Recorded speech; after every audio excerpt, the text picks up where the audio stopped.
खड़ी सांस का वारदा। एक पुराने शहर के वसत में एक पुरस्कून सड़क पर एक छोटी सी दुकान खड़ी थी जिसे चंद लोगों ने देखा। उसकी खिड़कियों पर धंध लगी हुई थी और उसका निशान पहना हो था a marine master clock maker. इंदर सैकड़ों घड़ियां आहिस्ता से टुक टुक कर रही थे। रदीम शान पेंडुलम, चमकती जीबी घड़ियां और छोटे जवाहरात से गड़े टाइम पीस। लेकिन असल हैरत सिर्फ इनकी कारीगरी नहीं थी। कहा जाता था कि मेरिन की घड़ियां खुद वक्त को मोड़ सकती है। मेरिन को कभी किसी ने नहीं देखा। दरवाजे के नीचे फिसल कर नोटों के दरियाए आर्डर आए और घड़ियां दुन के बाद फेंचे पर असरार तौर पर्दा। यूई बराह करम खोले उसने मुंतकी। दरवाज़ा खिला। गर्म रोशनी गैली गली में फील रही थी। अंदर चांदी के बालों और तेज आंखों वाला एक बूढ़ा आदमी खड़ा था। आप ए मेरीन है? उसने पूछा। उसने सिर हिलाया। क्या ढूंढ रहे हो? मेरा भाई मर रहा है, आरिया ने कहा। डॉक्टर कहते हैं कि अब कोई वक्त नहीं बचा। मेरा सुना है कि आप घड़ियां बना सकते हैं जो वक्त बदलती है।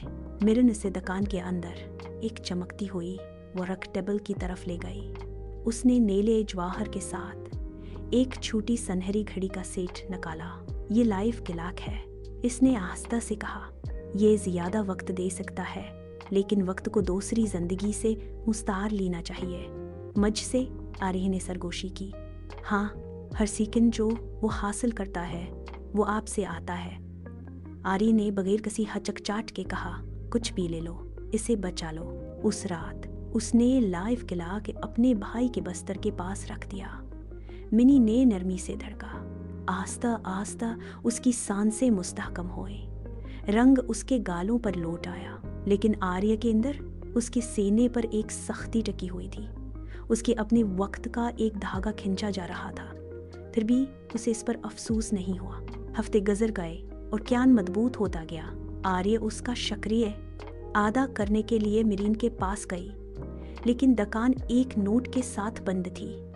अभी तक नहीं, आपको कब मालूम होगा। डॉक्टरों को कोई वजह नहीं मिली। दोस्त परेशान। क्यान ने मदद की लेकिन आरिया अपने खौफ से मस्करा दी। उसका धार वक्त ख़त्म हो रहा था। एक रात मीरन नमूदार हुई। इन्होंने कहा कि आपने उससे ज़्यादा वक्त इस्तेमाल किया जिसका आपने एहसास किया। क्या तुम उसे ठीक कर सकते हो? नहीं, उसने आस्था से कहा, लेकिन एक और तरीका भी है।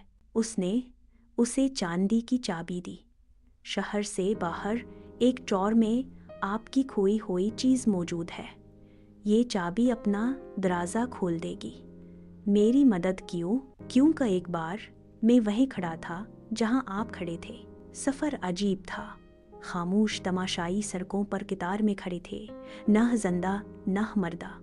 आखिरकार आर्या चमकते आसमान के नीचे सयाह पत्थर के एक मीनार तक पहुंच गई। इंदर घड़ियां हों में तीर रही थी। हर एक पर नाम लिखा हो था। उसने अपनी घड़ी देखी, करीब करीब चल रही थी और उसके साथ ही क्यान की, रोशन और भरी हुई थी। आर्या अपना वक्त वापस ले सकती थी। मीरन खामोशी से देखती रही। आपने आप को बेहाल करो या से वो जिंदगी जीने दो जो तुमने दी है। आंसू करे, मैंने अपना इंतखाब पहले ही कर लिया है। घर वापस आरिया ने कियान को धूप में हंसते हुए देखा। उसका अपना वक्त ट्रक गया, नाजुक लेकिन कीमती, और उसे कोई पछतावा नहीं था। खामोश दुकान में मीरन मुस्कराई। वो जानता था मोहब्बत कुर्बानी में मापा जाता है।